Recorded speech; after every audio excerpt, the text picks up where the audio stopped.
Amados de Deus, queridos irmãos, eu sou o Bispo Alfredo Paulo, aqui está o Rafael.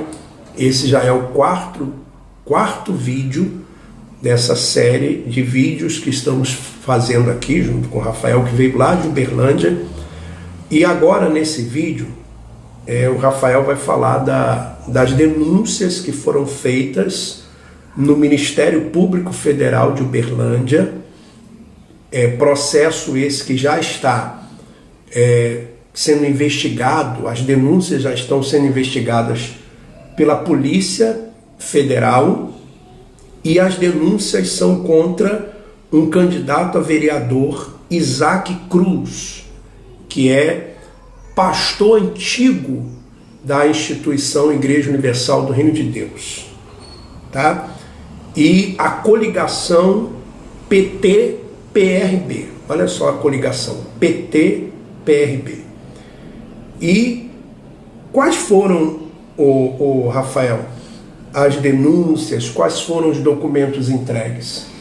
Então, em primeiro lugar, só dizer o seguinte, que esse tipo de denúncia que eu fiz realmente porque a igreja, ela prega, diz que prega a verdade. Pois é.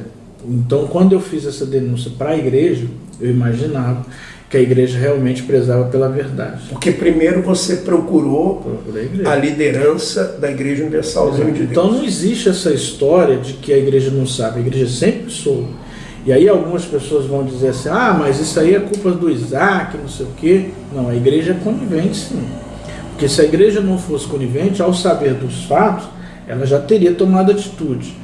E ele é pastor, sim, ele prega nas igrejas, ele vai, sobe no altar, ele faz reunião com obreiros, então ele é pastor, sim.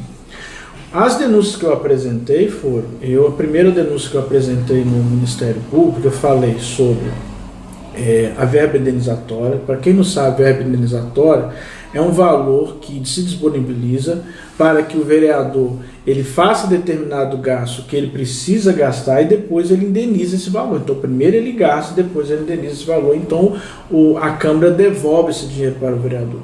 Existe aí uma verba de gasolina, existe aí uma verba de telefone, inclusive agora foi tirado, existe aí uma verba para material de escritório, divulgação parlamentar.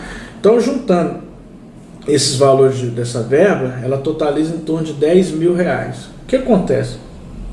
Eu, quando estava como assessor, porque eu fui chamado aí para ser assessor, inclusive ele me pagava um salário muito ruim, muito aquém daquilo que ele tinha prometido, falou que contrataria minha esposa, não contratou, e ele combinou comigo de pagar um salário na época de em torno de R$900. Eu descobri que ele tinha um esquema de nota fria, ou seja, o que ele fazia? Ele pegava essa verba indenizatória, certo? Ia até uma papelaria de Uberlândia, chegava-se lá e falava para o dono da papelaria, me dá uma nota de valor, por exemplo, de R$2 mil, quanto que você cobra sobre essa nota, e eu vou prestar conta dessa nota como se fosse R$2 mil, mas na verdade ele estava gastando só R$500. Então ele gastava R$500, ou seja, teoricamente ele tinha que prestar conta de R$500 e reembolsar R$500, mas não, ele prestava conta de R$2 mil, na verdade o gasto foi R$500 e ele embolsava ainda R$1.500. Sobre esses R$2 mil, ele ainda combinava com a papelaria de pagar um valor de 10% a 20% do valor da nota. Então, em torno de R$200, R$300, não me lembro exatamente o valor, ele dava para o dono da papelaria. Então, o dono da papelaria embolsava esse valor. Eu descobri isso e denunciei. Outra coisa que eu denunciei também é a questão dos funcionários fantasma. Então, lá tem funcionários que foi feito um acordo político. Isso é ilegal, é crime também. Então o funcionário vai lá, bate o dedo, a digital, e volta para a empresa que ele trabalha. Então ele está sendo pago pela Câmara Municipal, mas ele não exerce a função de assessor parlamentar. Ele volta para a empresa dele, como lá tem funcionário que tem empresa, tem funcionário que é corretor, tem funcionário que é pedreiro, tem funcionário que tem a sua profissão. E o mesmo que a cúpula fez comigo aqui na Prefeitura de Caxias, aqui no Rio de Janeiro. Exato. Isso eu denunciei e digo para o senhor o seguinte: quando esse vídeo ele for, né, divulgado, é provável que eu vou receber aí fortíssimas, né, ameaças. Porém, bispo, eu faço hoje serviço social pela faculdade Estácio, e uma coisa que eu aprendo muito, né, durante esse meu curso, durante a minha vida, depois que eu saí da obra, é que nós temos que ser seres humanos. Jesus, ele se preocupava com as pessoas. Por causa dessa corrupção generalizada que nós tivemos agora em 2014, né, 2013, 2011, aliás, propriamente depois de 2013, que a coisa veio ficar meio estranha, nós tivemos pessoas morrendo todos os dias nos hospitais, pessoas que estão aí sem escola, crianças que não tem creche para ir, pai que está desempregado, mãe que não, entendeu, não tem remédio para cuidar dos filhos. A situação está extremamente grave mesmo. Eu ando, por exemplo, para visitar as famílias, tem gente que não tem nada para comer dentro de casa. E ver esse tipo de coisa dentro da igreja ainda é pior, porque como é que pode um pastor que prega a Bíblia fazer parte de um esquema, né? Fazer parte desse tipo de coisa? Mas olha só, por exemplo, lá em Minas Gerais, teve um pastor também da Igreja Universal do Reino de Deus, do PRB, parece que em Santa Luzia, que foi preso. Pastor Leandro. Né? Lá no Paraná, o pastor Edson Praquesic também está respondendo processo também do PRB, né? E outros que agora não vem a minha memória, mas são vários que estão assim e são pastores. E aí a cúpula da instituição vai dizer assim: não, nós não sabemos. Ora, como não sabe? Está aqui a prova de que vocês sabem sim. Vocês sabem sim. Mas para vocês é melhor intitular ou tentar denegrir a imagem de quem denuncia. Dizer que nós somos endemoniados, que nós somos perturbados, que nós temos maus olhos, que nós estamos com mágoa, que nós estamos fazendo isso por vingança. Tá bom, ainda que fosse tudo isso. Mas o que tem isso a ver com a verdade? Quer dizer que se uma pessoa for endemoniada, se uma pessoa for por motivo de maus olhos, se for por motivo de vingança, de mágoa, qualquer outra coisa, quer dizer que se ela falar a verdade, então tudo isso anula a verdade dela? Quer dizer que essas coisas anulam a verdade? Não. Pode ser um endemoniado, pode ser um magoado, pode ser uma pessoa com maus olhos, mas se ela está falando a verdade, o que tem que prevalecer é a verdade. É a verdade. Ele procurou o bispo Marcos Silva, que era bispo Berlândia, procurou bispo Gilberto Abramo, né, Gilberto Abramo? Eu sou cachaceiro, porque quando eu saí, fizeram folhetos contra mim dizendo alcoolismo. Mas quantas vezes você levou garrafinha de vodka lá para o sítio de Minas Gerais? Quantas vezes? Hein? Quantas vezes, Gilberto Abramo? Então a cúpula da Igreja Universal do Reino de Deus sabe de tudo isso. Inclusive, bispo, eu quero até relatar, o senhor vai lembrar dos fatos.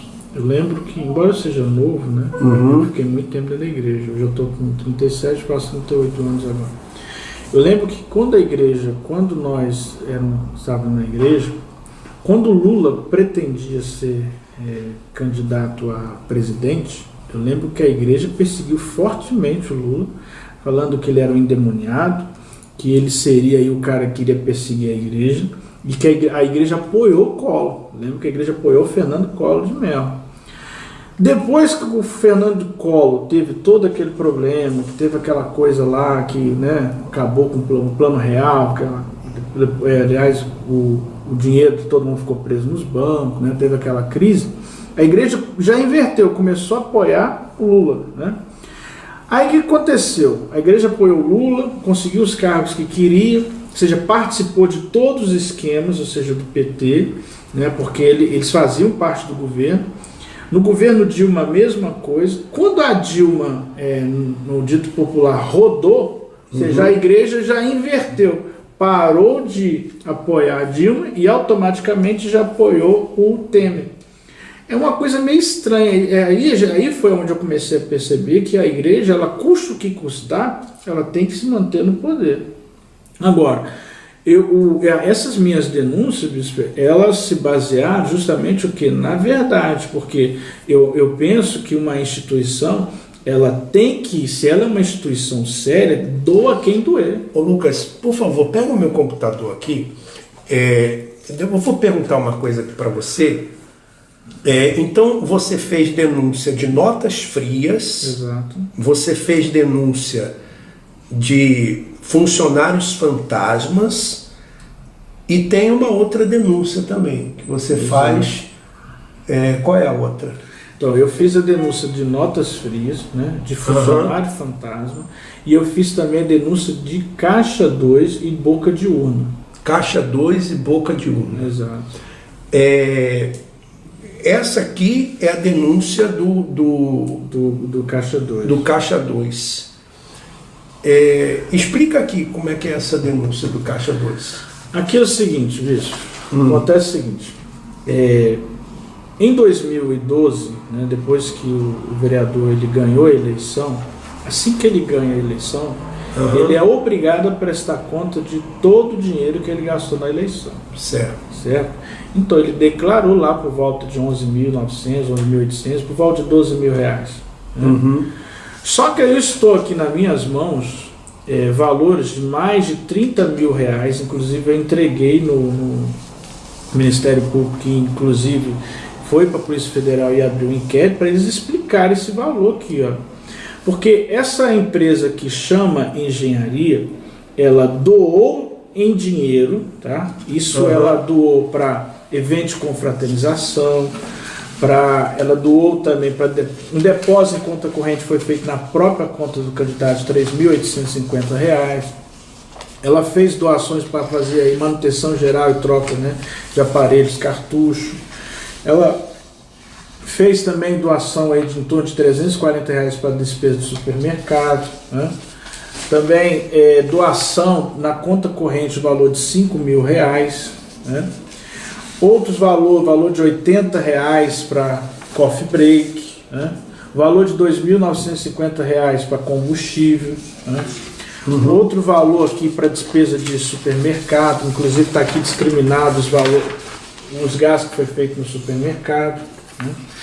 Esses valores, somando todos eles, as notas inclusive, né, as notinhas que foi entregue no Ministério Público, soma mais de R$30 mil. Só que os valores são bem mais altos, viu? Chega na casa aí dos R$80 mil os valores que foram gastos. Quer dizer, e ele, o hoje vereador, que é Isaac Cruz, do PRB, pastor da instituição Igreja Universal do Reino de Deus, então ele não prestou conta desses valores. Não prestou conta desses valores, exatamente. E ele não prestou conta porque ele fez o famoso Caixa 2, né? Ou seja, que é inclusive crime, isso é passível aí de responder criminalmente por isso, inclusive é o que a Polícia Federal ela está aí investigando. Agora, eu denunciei, bispo, e vou continuar denunciando, não é por vingança, e sim porque tem pessoas que estão sendo enganadas, pessoas que estão sendo ludibriadas, estão lá dentro da igreja acreditando uma coisa, mas na verdade a outra é bem diferente. A igreja só quer saber de pedir dinheiro, só quer saber de oferta, só quer saber de fazer campanha. A igreja não está preocupada com pessoas que saem da igreja e estão desviadas. A igreja não está preocupada com pessoas que estão sofrendo, estão morrendo. Eles estão preocupados em eleger seus candidatos, como reelegeu esse candidato agora. Ela está preocupada ter aí as outras campanhas, as outras coisas que foram feitas.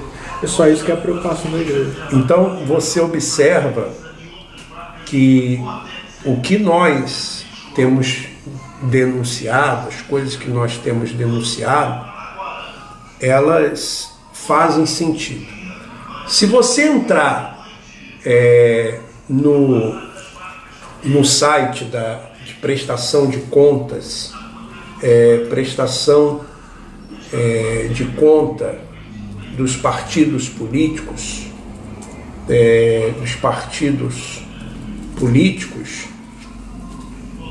você vai ver algumas coisas interessantes, né?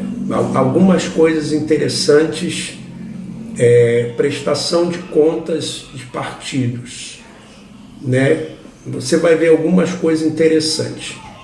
Primeiro você vai ver, naquela época ainda podia, mas eu até vou aproveitar como é que é o nome do Rafael, que está aqui com a gente, porque eu estava vendo na prestação de contas do PRB demonstrativos de doações recebidas de pessoas físicas e pessoas jurídicas. Aí você vai lá em PRB, por exemplo. Uma coisa que eu me achei assim tão estranho, não sei, posso estar enganado, mas talvez as pessoas que tenham mais entendimento disso possam analisar melhor, né? Na prestação de contas, por exemplo, do PRB de 2014, olha só, espécie, tudo em dinheiro. Será que isso aqui é algum erro ou as doações foram em dinheiro mesmo? Na verdade, o que está dando para entender o que o senhor está me mostrando é o seguinte: foi o que aconteceu na campanha do vereador Isaac. Eles recebem um dinheiro, tá, um valor montante, vamos colocar aqui em torno de R$200 mil. Essa pessoa ela não quer se identificar. Só que eles precisam justificar essas doações. O que eles fazem? Eles fragmentam essas doações, indicam pessoas para como se fosse elas que estivessem doando. Está muito caracterizado aí. Porque, por exemplo, por que pede então dados das pessoas, dos membros da igreja? Justamente. CPF, esses dados de pastores. Exatamente. Inclusive deve ter pessoas aí que doaram que nem sabem que doaram, viu, bicho? Pode ter, né? Exato. Por exemplo, aqui, olha só. JBS SA. Essa JBS SA é a empresa ligada à Friboi? Sim, a Friboi. É a Friboi que está na... Exato.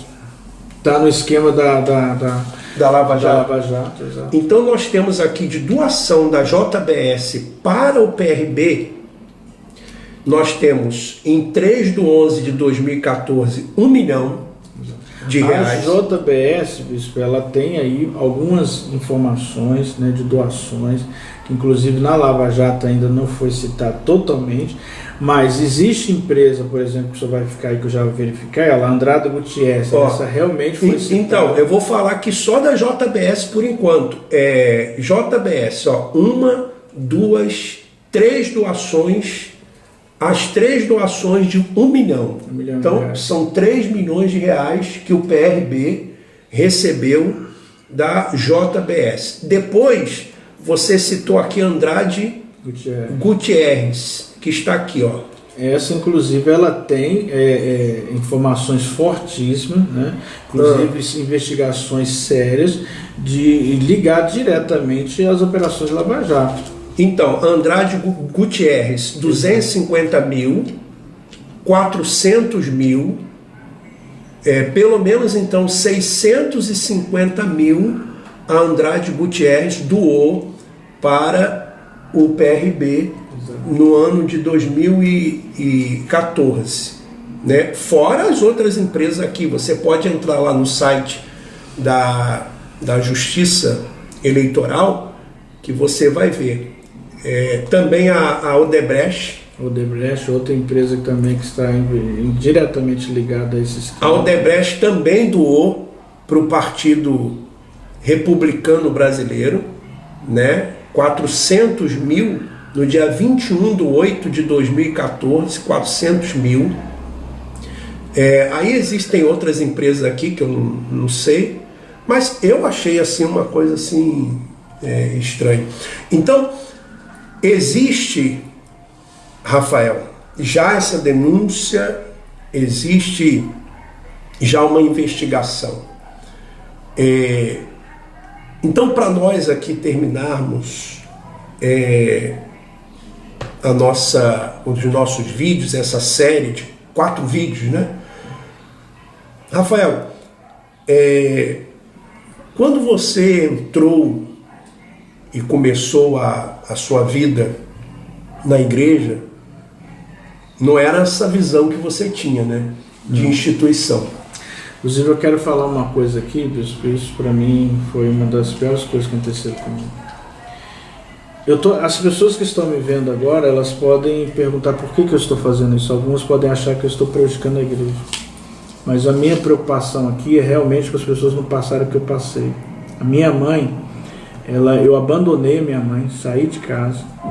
Inclusive, eu tive um irmão que morreu, a igreja nem me avisou que esse meu irmão morreu. Eu fui ficar sabendo 1 mês depois que ele já estava enterrado. E quando eu deixei minha mãe era doente. E ela vivia querendo falar comigo, a igreja não deixava eu falar com ela. E quando eu perdi minha mãe com câncer, né, ela morreu com câncer na cabeça, eu chorei muito. Porque durante toda a minha vida eu me dediquei à igreja e não me preocupei muito com a minha mãe. E aquilo ali me deixou com um peso muito grande na consciência. Porque eu me preocupei com a igreja, com as coisas da igreja, e abandonei a minha mãe. Isso me deixou muito mal. Então esse tipo de denúncia eu estou fazendo é justamente para aqueles jovens que hoje querem entrar na obra, pensem realmente, para que as mães que estão deixando seus filhos entrar na igreja, que estão deixando os filhos aí, né, para ser futuros pastores, pense, seu filho vai ser humilhado, seu filho vai ser desprezado, se ele não crescer financeiramente, ele não vai ser bem recebido na igreja, ele vai ser humilhado, e ele largou a escola, vai perder todo esse tempo. Eu vou dizer uma coisa, o senhor falou do INSS, meu INSS, nunca prestaram conta do meu INSS, todo o dinheiro que eles ficaram me devendo quando eu recebi, ninguém nunca me deu nada. E hoje eu tive vários problemas financeiros, tive depressão por causa disso, cheguei até a consultar com psicólogo por causa disso. Sem falar no que você me contou, que você saiu, reconstruiu a sua vida, aí ofereceram para você uma esperança de que você poderia voltar para ser pastor. Você vai e vende as coisas que você tem. Cheguei a vender tudo para pôr na fogueira santa. Com a esperança de voltar a ser pastor. Para chegar depois a ouvir do bispo Carlos Alberto a seguinte informação: irmão, você está podre.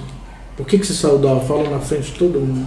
Ele mandou ficar de pé na reunião, que era o pessoal que estava nos novatos, que nunca tinha entrado na obra, e mandou falar para todos eles, na frente deles, por que eu tinha saído da obra. Eu tive que falar, ainda fui humilhado, perdi tudo, e eu tive que começar tudo de novo.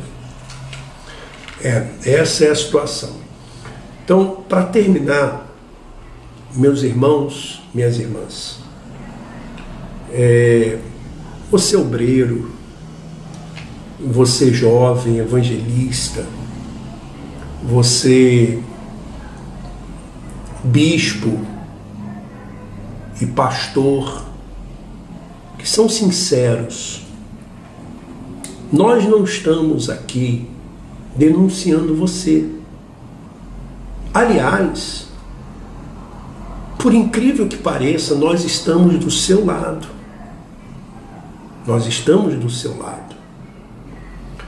Porque tudo isso sai da cabeça do Bispo Macedo. Do Bispo Macedo. Veja, por exemplo, a situação dos obreiros. Você já foi obreiro? E diga se eu estou errado. O obreiro tem que pagar pelo uniforme.